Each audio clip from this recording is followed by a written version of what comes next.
I think if you boil it all down in the last 45, 50 minutes talking to Webster Tarpley, he's coming to the same perspective and summation that I've come to, and many of us have.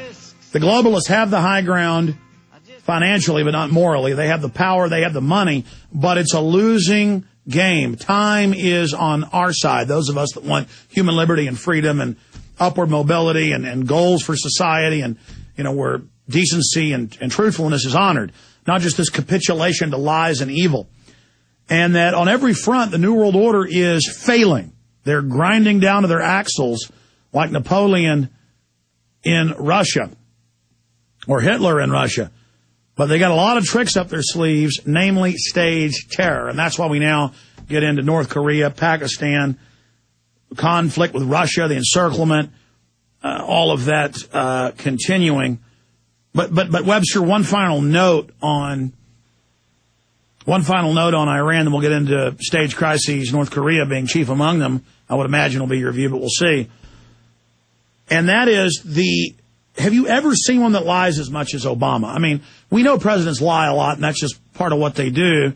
Unfortunately, it's become just business as usual. But with him, it's the over-the-topness, saying there's no CIA doing anything in Iran, there's no involvement.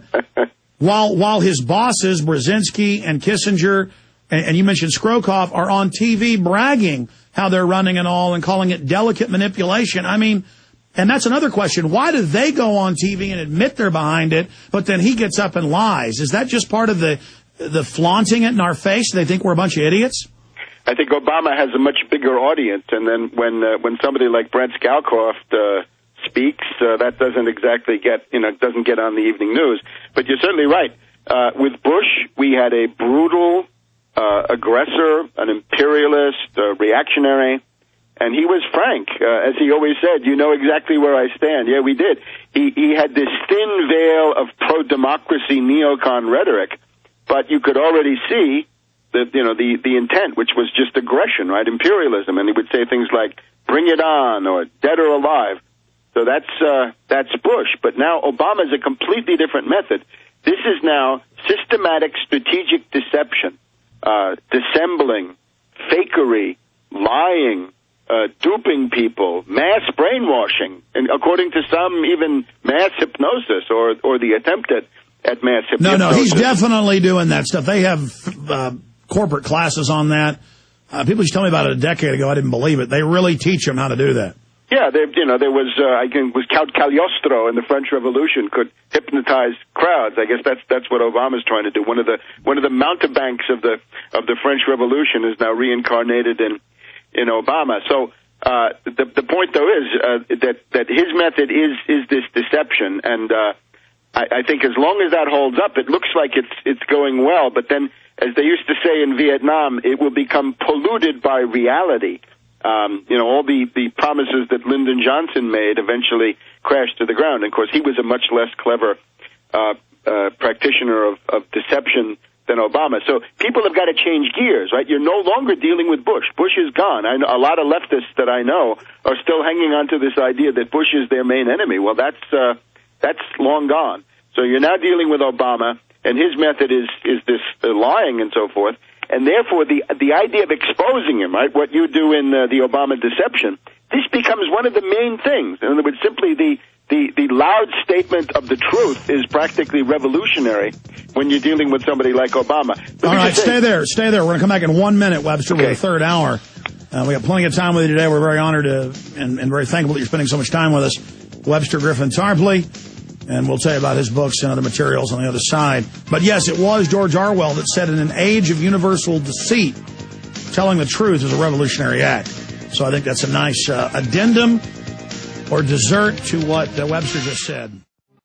Finally in the news this evening, it's being reported that cyber spies from Russia and China have now penetrated our power grid. Even as energy experts are reporting that each summer we get closer and closer to the limits of our nation's power grid, some say that this summer's demand for electrical power may finally push the grid over its edge, creating a cascade of power outages across the country, putting us all in the dark. Are you prepared for the next round of storm-related outages or government-created blackouts? Have you ever thought about taking taking steps to get off the grid and generate your own private supply of electrical power? If so, this will be the most important information you have ever heard. Solar-powered generators are finally available. They have no moving parts to wear out or break and require absolutely no gas whatsoever. Remember, the government doesn't own the sun, so go to mysolarbackup.com. That's mysolarbackup.com. Check out mysolarbackup.com before you lose your power.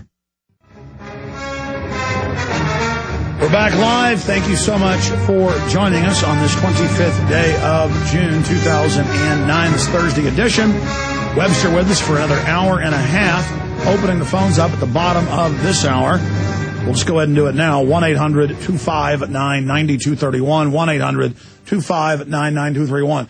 Only questions for Webster Tarpley. He can talk about almost any subject. 9/11 truth, government-sponsored terror, eugenics, the economy, what's happening in the world. But don't please call in and ask me about chupacabras or anything. I'm going to hang up on you. We'd love to hear from everybody, though. 1-800-259-9231. Webster Griffin Tarpley's our guest. Then I'll also go through news blitzes, get into the governor, which looks like a political hit, up in South Carolina, and a lot more. Also the video of the Chicago cop for no reason beating a bartender almost to death. And the judge said, no sentence. Keep your badge. You're on probation for 2 years. Good job, basically. So pretty soon they'll be shooting us for fun. And it'll be, hey, here's $1,000. Be a bounty on us or something. I mean, just the mafia-ness of the government is just unbelievable. Going back to Webster Griffin Tarpley, you're trying to make a point there, Webster, as we slammed into that satellite-initiated break. Well, just look what's going on. The program of the U.S. and the British for all these countries is partition, balkanization, getting back to a crazy quilt instead of a unified national state. Brzezinski writes about this all the time. He writes about microstates and mini-states and how you need microstates and mini-states to safeguard human dignity. And, of course, it also happens that the microstates and mini-states are so small, so impotent, so squabbling, so wretched that they couldn't stand up against J.P. Morgan or ExxonMobil or Halliburton or Blackwater. Czechoslovakia was divided into two parts, right after the fall of the Warsaw Pact. Yugoslavia divided into 5 parts. Iraq divided into 3 parts, maybe 2 parts now and another part coming. The plan for Iran is to divide it into 6 parts. The plan for Pakistan into 5 parts. Sudan into 2 parts. And on and on and on. Some people come forward and say, secessionism in the United States? I don't think so, because that's exactly the program of the Council on Foreign Relations. Microstates and mini-states in the U.S. or North America would be just what the bankers ordered. Webster, I'm going to let you speak on this, but I want to be clear. The mainstream media and Fox News and these different governors, including the one who's in trouble now, Rick Perry, hijacked a states' rights movement saying we're not going to let the offshore banks control the federal government, and through that mechanism control us. We're going to have the states redeclare the Bill of Rights and Constitution for the Republic.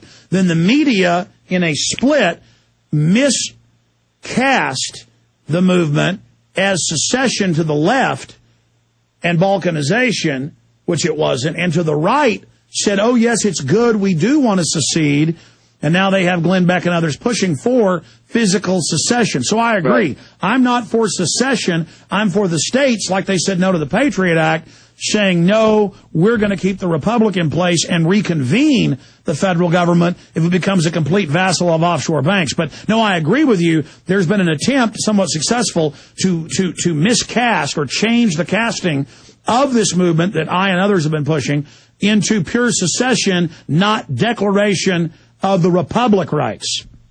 I have a program for California which can be adapted to any state, and I'd be happy if I could to adapt it if people have struggles going on in different states. Okay, well, we got to break again. I interrupted you. When we come back, long segment. Okay. Flesh out that full point that you want to make about that, and I agree with you of what they've done to it, but it's nuanced. People say, I'm saying secede. No, I'm saying the states' rights, 9th, 10th Amendment, where the feds can't come into Texas and take my guns. Or they can't come in and say the feds own all the water supply of the U.S. and use that to triple prices. Because the bankers can balkanize to get control of you. or they can use a strong central government to do it, as you know, Webster. So I'm trying to head off both the paths by balancing the powers of the states against the Fed. All right, 8 minutes into the third hour. Your phone call's coming up at 1-800-259-9231. I'm Alex Jones, your host. We're here live Monday through Friday from 11 a.m. to 3 p.m. Central Standard Time. That's 12 noon to 4 p.m. Eastern. Over 150-plus thousand people a day downloading the free podcast at Infowars.com, listening on their MP3, their iPhone, whatever device they have, where they want, when they want, how they want. Thank you so much for making us number one on Shoutcast, number one on many AM and FM affiliates, ratings coming in from those, just exploding everywhere.